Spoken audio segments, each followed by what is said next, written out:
Good morning everyone. मैं Dixit Joshi Navjyoti global school पुडगांव शाखा से आज आपको कक्षा 2 की हिंदी रिमझिम का पाठ 10 मीठी सारंगी पढ़ाऊंगा। चलिए पढ़ते हैं। मीठी सारंगी। एक गांव में एक सारंगी वाला आया। वह सारंगी बहुत अच्छी बजाता था। रात में जब उसने अपनी सारंगी बजानी शुरू किया तब गांव के बहुत से लोग इकट्ठा हो गए। सारंगी की मीठी आवाज़ और सारंगी वाले के बजाने की कला से गांव के लोग दंग रह गए। सब लोग कहने लगे, कैसी मीठी सारंगी है, आहा कितना आनंद आ रहा है। वहीं पास में बैठा हुआ भोला भी लोगों की ये बात सुन रहा था। वह मन ही मन कहने लगा, इन लोगों को सारंगी बहुत मीठी लगी, लेकिन मेरा तो मुंह मीठा ही नहीं हुआ।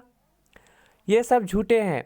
थोड़ी देर बाद उसने सोचा कि शायद सारंगी वाले के पास बैठने से मुंह मीठा हो जाए, इसलिए वह सारंगी वाले के पास जाकर बैठ गया। रात के 3-4 बजे तक सारंगी वाले ने गाना बजाना बंद कर दिया। तब लोगों ने सारंगी वाले से कहा, महाराज आपकी सारंगी बहुत ही मीठी है, हमें बड़ा ही आनंद आया। 2-4 दिन यहीं ठहरिए। ये बातें सुन के भोला मन ही मन झुँझलाया और सोचने लगा, ये लोग झूठ तो नहीं बोल सकते। सारंगी मीठी जरूर है, पर मुझे न जाने स्वाद क्यों नहीं आया। तब तक रात ज़्यादा हो गई थी, इस कारण लोग घर नहीं गए, वहीं चौपाल में सो गए। सारंगी वाले ने भी सारंगी पर खोल चढ़ाई और उसे अपने सिराने रखकर सो गया। पर भोला को चैन कहाँ था। जब लोग नींद के खर्राटे लेने लगे तब उसने चुपके से उठकर वह सारंगी उठा ली और ऊपर का खोल उतारकर उसे जीभ से चाटा। कुछ स्वाद नहीं आया। तब उसने सारंगी को खूब हिलाया, उसके छेद को मुंह के पास लगाकर मुंह में उड़ेला, पर सारंगी से एक भी मीठी बूंद नहीं निकली। वह लोगों की बेवकूफ़ी पर बहुत ही झुँझलाया। अब की बार उसने सारंगी को गांव से बाहर दूर ले जाकर फेंक दिया। वह लोगों की बेवकूफ़ी पर हंसता हुआ अपनी जगह पर आके चुपचाप सो गया। सवेरा होने पर जब सारंगी अपनी जगह पर नहीं मिली तो सब लोग और सारंगी वाला बड़े दुखी हुए। लोग कहने लगे, बड़ी मीठी सारंगी थी, पता नहीं कौन ले गया। भोला इस बात को ना सुन सका, गुस्से से बोला, क्या खाक मीठी थी? मैंने तो उसे अच्छी तरह चाटा था, उसमें जरा भी मिठास नहीं थी। तुम सब लोग झूठे हो और बाबा जी की खुशामद करते हो। लोगों ने पूछा, पर सारंगी है कहाँ? उसने कहा, गांव के बाहर पड़ी है। लोगों ने भोला को बेवकूफ़ी पर सिर पीट लिया। क्या होता है इसमें, गांव में एक सारंगी वाला आता है, बाबा जी आते हैं, ठीक है। तो वो क्या करते हैं, वो सारंगी बजाते हैं, ठीक है। सारंगी एक वाद्य यंत्र है, ठीक है। ठीक है, इसे बजाया जाता है, आप चित्र में देख रहे होगे, ठीक है। इसे बजाते हैं तो फिर बहुत अच्छी, जब भी बजाते हैं तो उसकी जो आवाज़ थी बहुत ही सुरीली थी, मतलब बहुत ही मीठी, कहते हैं मीठी मतलब इतनी अच्छी कि हमारे मन को बहुत भाए, ठीक है। ऐसी ऐसी आवाज़ को क्या कहते हैं, मीठी आवाज़ बोलते हैं, ठीक है। तो फिर लोगों ने तो उस दिन बाबा जो सारंगी वाला था उसने रात भर बजाई। रात के 2-3 बज गए थे, तो सबको नींद आए थे। सभी बोलने लगे कि सारंगी तो बहुत मीठी है, बहुत ही मीठी है। तो उसी गांव में एक भोला रहता था। भोला मन ही मन कहने लगा, यार लोग बहुत मीठी है कह रहे, लेकिन मुझे तो इसका स्वाद ही नहीं लगा। अब भोला क्या था, वो भोला था, मतलब उसका नाम भोला था, लेकिन वो बेवकूफ़ टाइप का था। मतलब उसका जो, जैसे कहते हैं ना मन बुद्धि बच्चे, वैसे मन बुद्धि बच्चे नहीं, मतलब मन बुद्धि था वो बड़े से ही। क्योंकि उसका उसका वो सोचता था कि मीठी मतलब स्वाद में मीठी, ठीक है। उसे नहीं पता था कि आवाज़ को भी मीठी बोलते हैं, ठीक है, सुरीली आवाज़ को।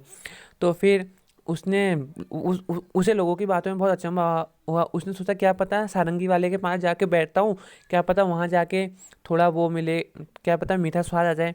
तो वहाँ पर जाकर बैठता है, उसे वहाँ भी स्वाद नहीं मिलता है। जब रात हो जाती है, सारंगी वाले ने आप 2-3 बज जाते हैं, तो लोग कहते हैं, आप यहीं रहिए, आप बहुत अच्छी सारंगी बजाते हैं, 2-4 दिन यहीं रहिए। रात हो गई थी तो सभी लोग वहीं चौपाल में सो गए। सारंगी वाले ने भी अपनी सारंगी के ऊपर खोल चलाया। खोल क्यों चलाया? क्योंकि सारंगी गंदी ना हो जाए, उसकी मतलब हिफाजत के लिए, अगर रात को बारिश आ जाए तो भीग ना जाए, ठीक है, इसके लिए भी खोल चढ़ाते हैं, ठीक है। वाद्य जैसे हम लोग अपनी गाड़ी वाड़ी को सेव करने के लिए खोल चढ़ाते हैं ना, वैसे ही, ठीक है।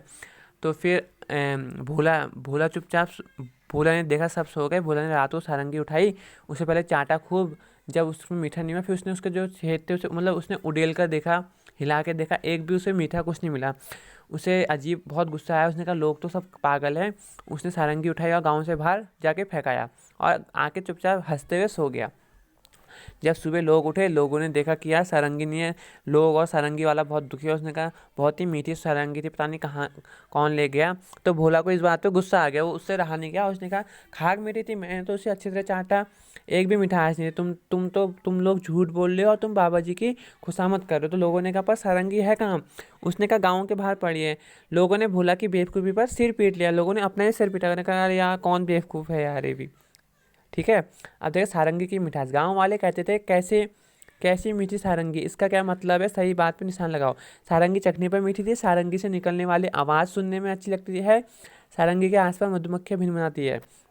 इसका कौन सा होगा? सेकंड वाला होगा। ठीक है, सारंगी से मिलने वाली आवाज़ सुनने में अच्छी लगती थी।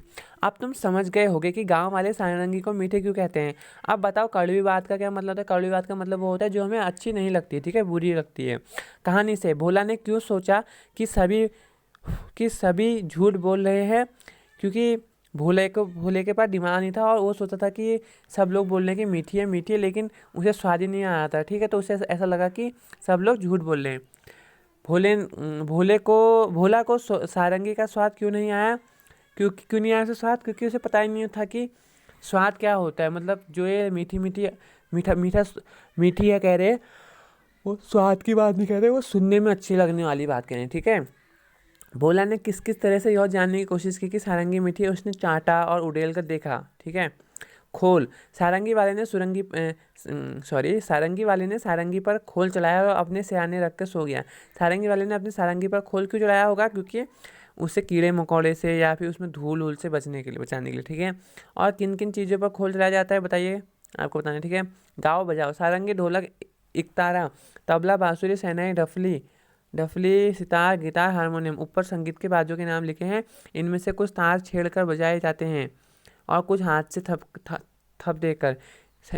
इनमें इनके नाम सही जगह पर लें। तार वाले कौन कौन से होते हैं? देखो सारंगी होता है, एक तारा भी होगा जहाँ तक है। ठीक है, एक तारा मैंने नाम सुना तो नहीं है। ठीक है, शहनाई नहीं, डफली, सितार होता है, गिटार होता है। ठीक है, ये तार वाले हो गए। थाप वाले, ढोलक थाप वाला होता है, ठीक है, हाथ से मारते। तबला भी थाप वाला होता है। ठीक है, और ढफली भी थाप वाली होती है। और हारमोनियम हारमोनियम थाप वाला होता है। हारमोनियम अंगुली से बजाया जाता है। ठीक है, अन्य में आ जाएगा ये बांसुरी, हारमोनियम। ठीक है, चलिए आगे बढ़ते हैं। कुछ नाम बच भी गए होंगे, उनके अन्य के नीचे लिखो।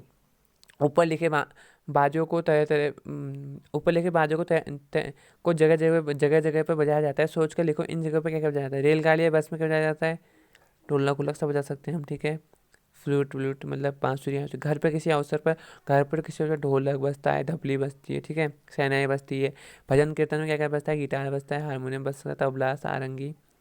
ठीक है, भजन स्कूल में किसी अवसर पर हारमोनियम ज़्यादातर बजता है। ठीक है, ढोलक बज सकती है, तबला बज सकता है। ठीक है, चटखारे। इस कहानी में मिठास की बात है। तुम कौन कौन सी मीठी चीज़ें अच्छी लगती है आपको लिखना है। ठीक है, क्या खाने की चीज़ें सिर्फ मीठी ही होती है? मीठे के अलावा उनका और क्या क्या स्वाद होता है? और आपको बताना है। ठीक है, नमकीन और खट्टा। अब नीचे लिखे खाने पीने की चीज़ों को स्वाद के हिसाब से लगाओ। आम, मिर्च का अचार, जलजीरा, नींबू, शहद, चीनी, नमक, दूध, आंवला, करेला और अदरक। आम कैसा होता है? खट्टा। मिर्च का अचार कैसा होता है? वो भी खट्टा ही होता है। जलजीरा कैसा होता है? खट्टा ही होता है। नींबू कैसा होता है? खट्टा होता है। शहद कैसा होता है? मीठा। चीनी मीठी। नमक कैसा होता है? नमकीन। दूध कैसा होता है? दूध का स्वाद कैसा होता है? मीठा ही होता है। ठीक है, लगभग लगभग। आंवला कैसा होता है? खट्टा। करेला कड़वा। और अदरक अदरक भी कड़वा और खट्टा दोनों ही होता है। इससे तुम इस तालिका में कुछ नाम और मन से जोड़ सकते हो। ठीक है, नीचे लिखे शब्दों को बोलकर देखो। बांसुरी, बंसी, और हंस। देखो सबसे पहले क्या है? बांसुरी। ठीक है, बांसुरी, फिर है बंसी, फिर है हंस हंस ठीक है, फिर है हंस, और उसके बाद लास्ट वाला है हंस। ठीक है, अब नीचे दिए गए शब्द में चंद्र बिंदु या खाली बिंदु लगाओ। चांद क्या आएगा इसमें? इसमें चंद्र बिंदु आ सकता है। ठीक है, चंदन में क्या आएगा? खाली बिंदु आएगा। फिर है मंगलवार में खाली बिंदु आएगा। मांगना में चंद्र बिंदु आएगा। ठीक है, ऐसे करके आपको लिखना है। मेरी सारंगी चैप्टर फिनिश हो गया आपका। Have a good day everyone.